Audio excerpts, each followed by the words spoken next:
Well, hi, everybody. This is Dave Jones with Storm Center Communications and GeoCollaborate. It is 2025, January 1st. Happy New Year to you all. Thanks so much for watching this update. This is being produced for the All Hazards Consortium, the sensitive information sharing environment, where we have partners on the state's private sector side and private sector liaisons there, and also the private sector owner and operators, so we can keep things moving across the country, like prescription medication, getting power restored, and also for the movement of fleet utility vehicles across the country, and also in the food, fuel, transportation, and communication sectors. We do have a lot of weather that's going to be heading our way across the United States over the next 1 to 2 weeks.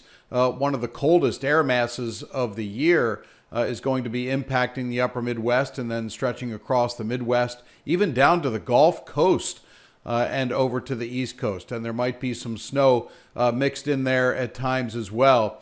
We'll talk about that here in just a minute. But what do I have here to my right on the right-hand side of the screen? This is a satellite picture because we've also been experiencing a geomagnetic storm. And I do want to lead off with that here because this is something that's going on right now. NOAA has upgraded the geomagnetic storm to a G4, which is severe. The G4 threshold was reached this afternoon at 12:41 Eastern Time with the electromagnetic energy impacting the Earth. Now, look at this satellite image here. This is a satellite image from NOAA. From the VIIRS instrument on board the Suomi NPP spacecraft. What are we seeing? This is Iceland right here. Let me take this full screen and show you what it looks like. This is really quite awesome. This was last night, New Year's Eve, and you can see the night lights around Scandinavia and also Britain. And over here is Iceland, and here is Greenland. This is Greenland. What is this area right here that the satellite sees? This is called the day-night band on the satellite, and we can actually see the northern lights. This is the Aurora Borealis, and it was quite bright just off the coast of Iceland, but it was still right in line with Iceland. As a matter of fact, let me show you a picture that was made available. This was last night. Look at that. Holy cow. This is from Isabel Vingren. She made this picture available. Thank you, Isabel, for making it available. And that is the beautiful Aurora Borealis last night on New Year's Eve into early this morning. And here is Iceland. So this is about where it was taken over in the southwestern part of Iceland here. And look at those colors.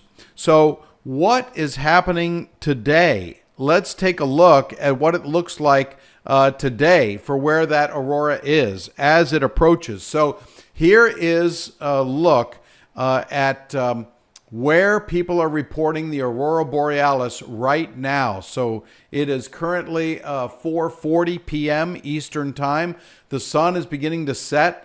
So where it's extremely dark, again, over Iceland, this is where the aurora can be seen. So here's the recommendation.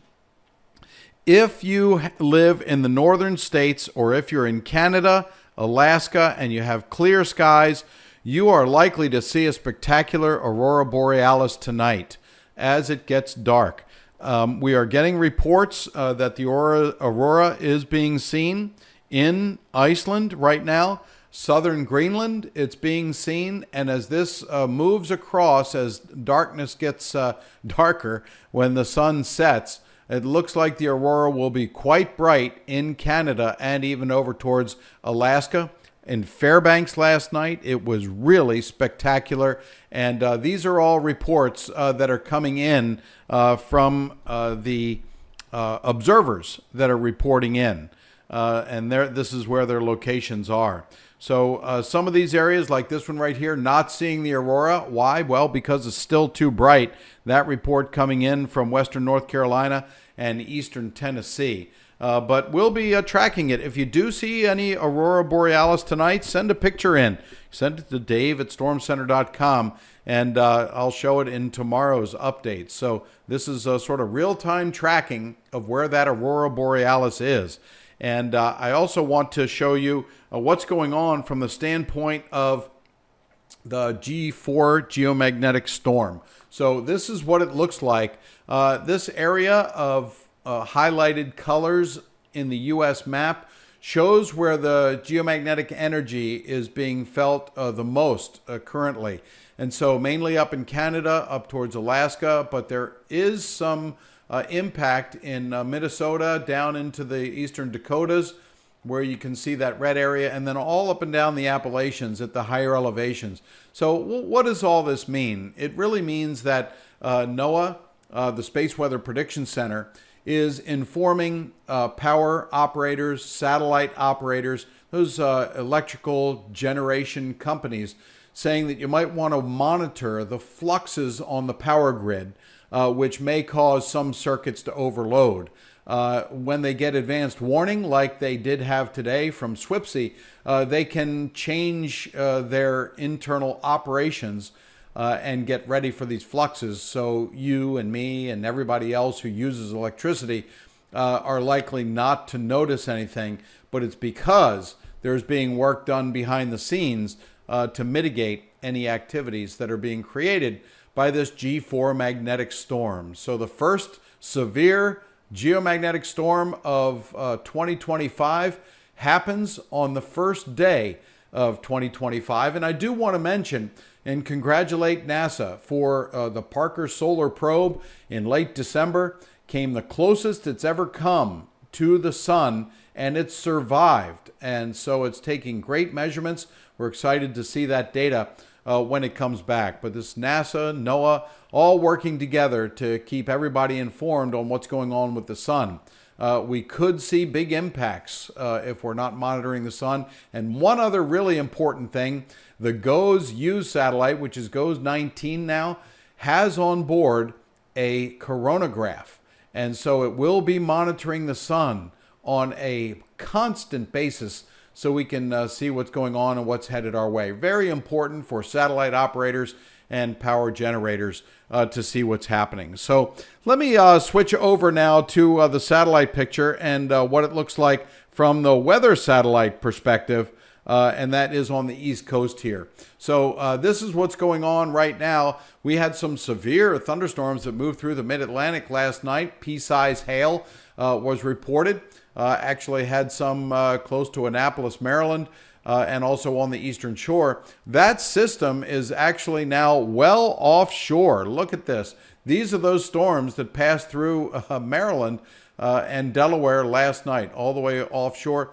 Now this system is kind of cranking up, and it's going to turn the winds to the west and the northwest, coming across Lake Ontario, and we're going to be seeing an increase in lake effect snows that will pile up day after day because we have Arctic air headed in the direction of Minnesota and down towards the Gulf Coast, even over towards the East Coast as well. What about the West Coast and what's happening there? Let's take a look. We do have some atmospheric rivers headed our way. Let me take this full screen and slide this over here. You can see here comes the sunset. That's called the Terminator line, and it's getting closer and closer. Boy, the days are getting longer, but it's real tough having it gets so dark so early. But look at all these spinning storms out in the Pacific Ocean. Look at this, these little packets of energy. It's called vorticity for those of you meteorological geeks that watch. Look, here's a storm here rotating in the Gulf of Alaska. There's another one up here. And the subtropical jet is being focused on Northern California and also Southern Oregon. So we do have a chance of some atmospheric rivers impacting the West Coast. I know you've been seeing quite a bit of rain over the years, or over the last couple of days and the last couple of weeks as well. And that really does build up the soil moisture. So anything that falls here could result in some localized flooding. Let me show you what it looks like from the standpoint of the model forecast, the atmospheric river model forecast here. So this is what it looks like. Again, I've pointed this out before in the past. Here are the dots here, and I can change those dots, and we can see when atmospheric rivers are approaching. This line in the middle is right now. So in the past, look at that. We had an atmospheric river green, which is an AR2, and we had an AR3 several days ago that came into the West Coast, into Oregon and Northern California. That is why the soils are saturated, so we could see some localized flooding. Currently going on, remember I was showing the satellite picture of all that moisture hitting the Washington and Oregon coast. You're getting an AR1 right now, which is just kind of nuisance rain and could produce localized flooding. But coming during the day tomorrow, late tonight into tomorrow, into early Friday morning, looks like another more a stronger atmospheric river, AR2, will be impacting you. And then that will taper off to an AR1. But see, look, an extended period of rain here from January 1st all the way to about midday on January 4th. Then things will calm down a little bit. But it is an active Pacific. And if I change some of these dots for you, I'll show you what it looks like here. Look up here in Oregon.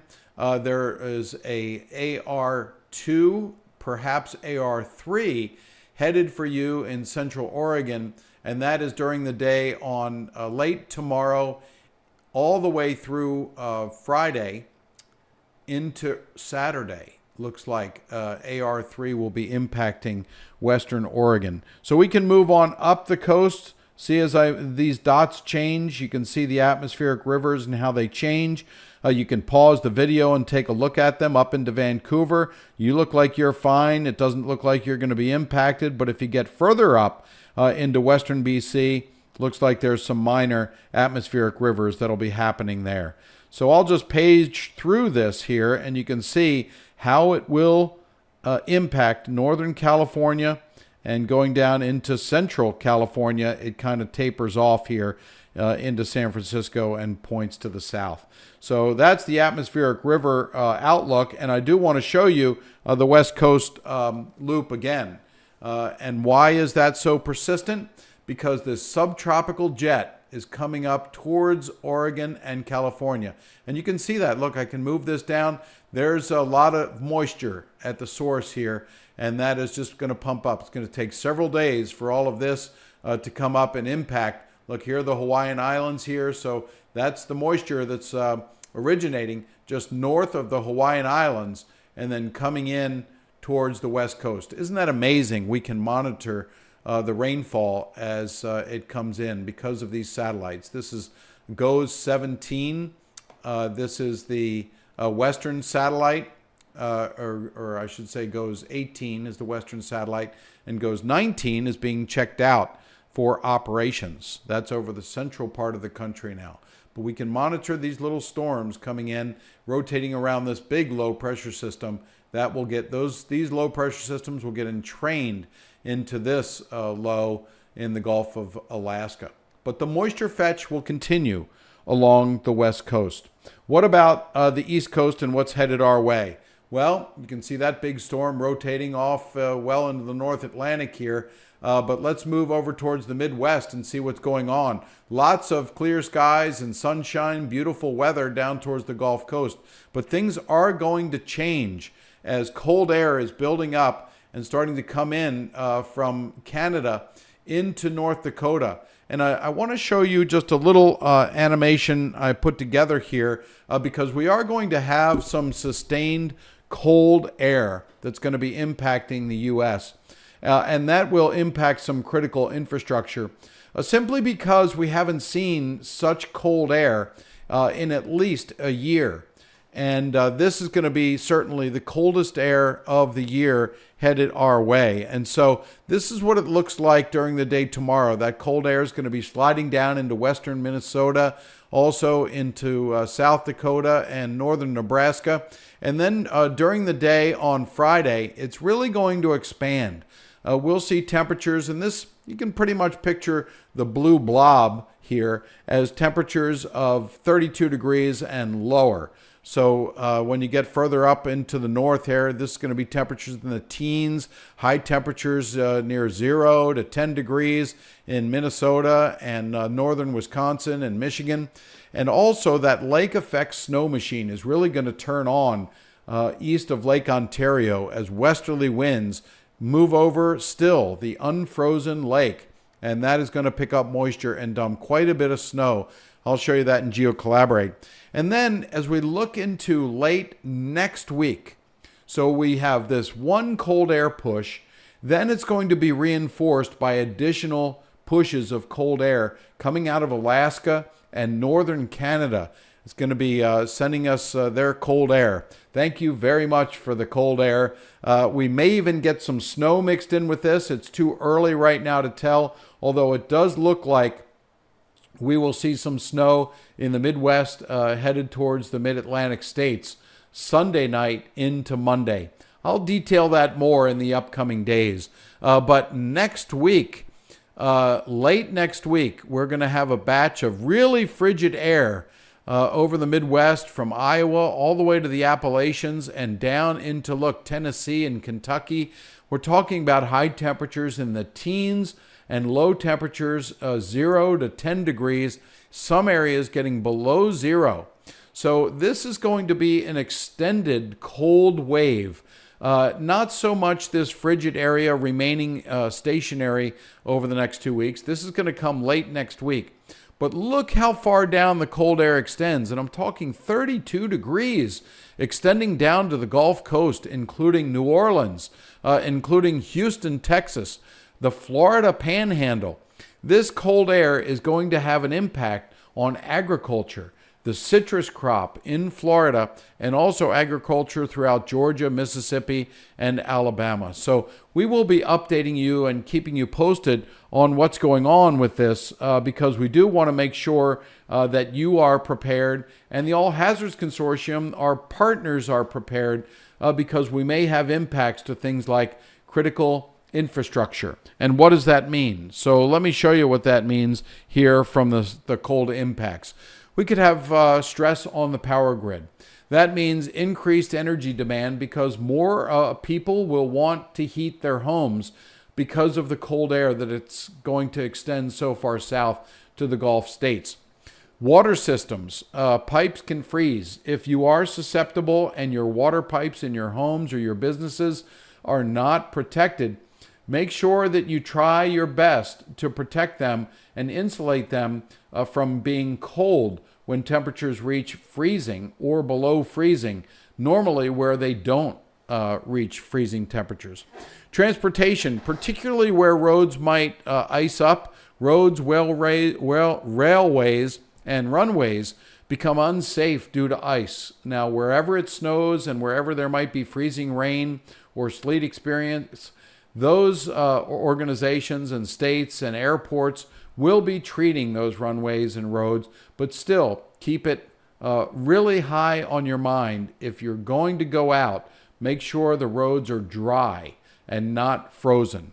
And also communication networks. Cold weather can cause equipment failures. So this extended period of cold air won't necessarily be record-breaking cold, particularly in the upper Midwest and the Midwest, because temperatures there in January have gotten down to 20 and 30 degrees below zero. But it will be close in some areas because of this prolonged cold wave and the reinforcing shots of cold air that will be coming out of Canada. So let's turn to the GFS model. I wanted to show you what it looks like from a broader perspective and where this cold air is coming from. So this is today.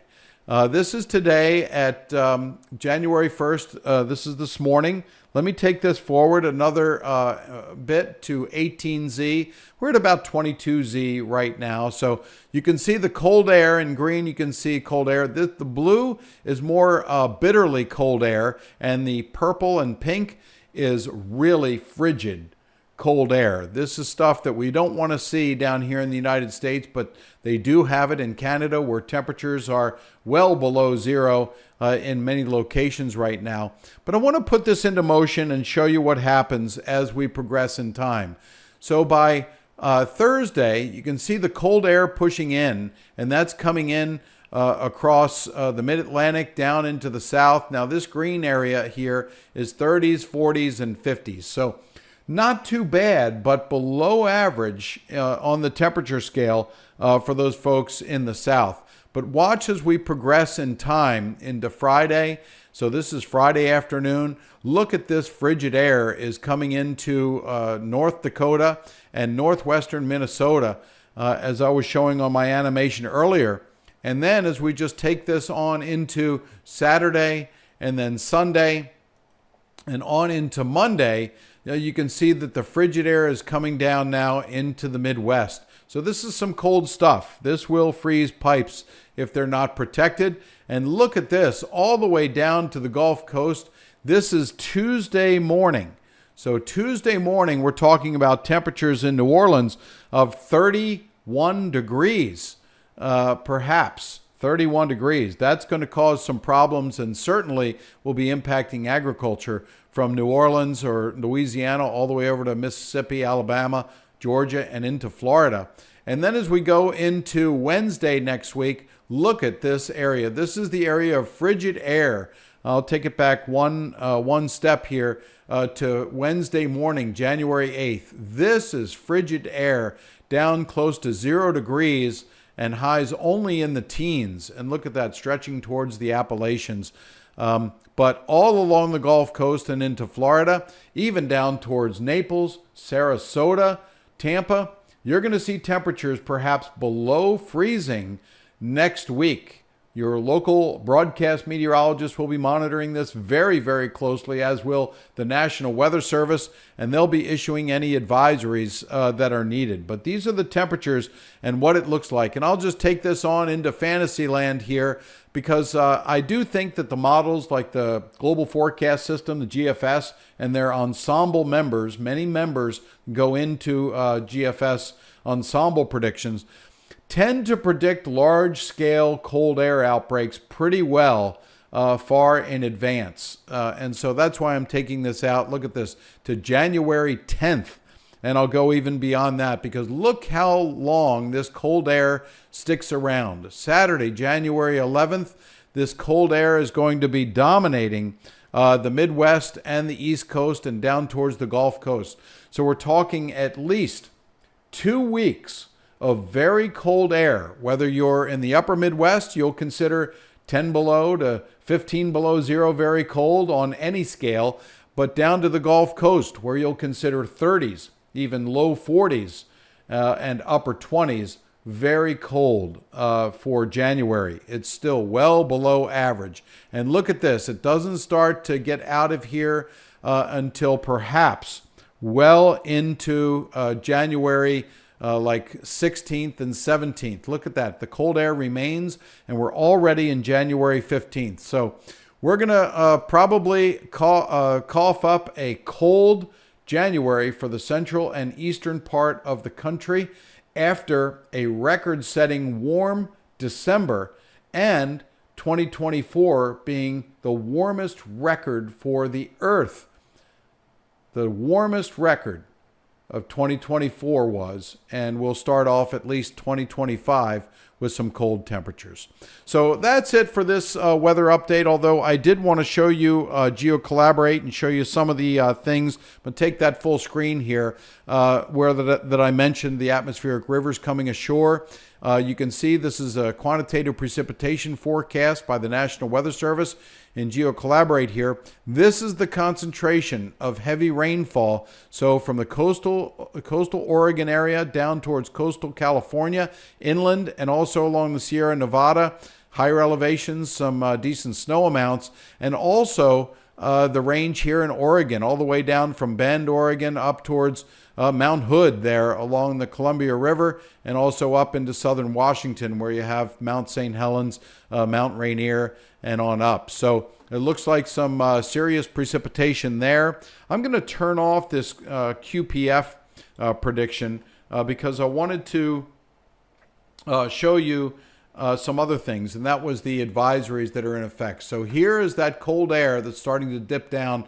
Frigid cold is going to be the concern, and that is going to be starting on the 4th of January into the 8th, ending on the 8th, easing up. So this is the really frigid stuff in North Dakota. So that's going to be coming, as I showed you, later during next week. And then here's what we're going to be concerned about throughout Missouri, Kentucky, and also parts of Tennessee. This is freezing rain, perhaps on January 5th, as a weather system shapes up and heads towards the East Coast.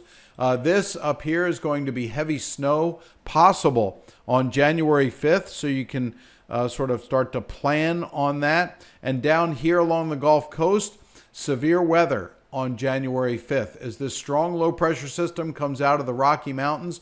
That's why it's going to be causing these wind advisories. So high winds on the 4th of January along the front range of the Colorado Rockies, heading down also into New Mexico. And then also in Florida. Look at this area here in Florida. This is frost and freeze from January 5th through January 8th. You have a chance of that. So not only will you have to bundle up, this could have serious impacts to the fruit industry, orange industry there, agricultural industry in Florida. And then the lake effect snow is really going to kick in east of Lake Ontario. Heavy snows starting on the 4th of January. I think it's going to be starting a little bit ahead of that, probably during the day, later today into tomorrow, but it's going to get really heavy on the 4th. So these are impacts from winter weather, and I'm going to turn off what these winter storm impacts are going to be because I just wanted to show you the highlights of what I just showed you here. From heavy snow to freezing rain, this could be really troubling for the power infrastructure in parts of Kentucky and Missouri and northern Arkansas. We'll be updating this as January 5th gets closer, but I also want to turn this off. These are the winter storm impacts, day 3 to 7 impacts here, and turn on, whoops, that was the rainfall impact. But I want to turn on the winter storm impacts. This is the Winter Storm Severity Index issued by the National Weather Service Weather Prediction Center. And this is where we're going to have high impacts from lake effect snows over the next 3 to 5 days. Cleveland all the way up towards Buffalo. These are lake effect snow impacts, and then the higher elevations of the Appalachians where you're going to squeeze out several inches of snow as that cold, bitter air moves in towards us. So that looks like it for the next couple of days. And I'm going to keep tracking this very closely, this winter weather headed our way, because it will impact some critical infrastructure. So thanks for watching this update. If you can get out and it is clear in the northern part of the country tonight, and in Canada, Alaska, we're already seeing it in Iceland. It could be a good day to see the Aurora Borealis if you can get out from under these clouds. So maybe southern Minnesota, eastern North Dakota, South Dakota. Look at that where it's clear in Kansas, Nebraska, Missouri. Get out there and see if you can see it. And if you do, let us know in the comments. Thanks a lot. Please subscribe to this YouTube channel where we get into more details related to impactful weather and how it's going to impact critical infrastructure for the All Hazards Consortium Sensitive Information Sharing Environment. I'm Dave Jones with Storm Center Communications and GeoCollaborate. Thanks for watching this update. Happy New Year to you. I hope you had a safe and happy New Year. And please watch out for yourself, and please watch out for your neighbors. They really do appreciate it. Just check on them every once in a while. Make sure they're doing well. And if they're going to be impacted by the cold weather, please be sure that their pipes are okay and also they have enough heat. Thanks for watching. We'll see you again tomorrow.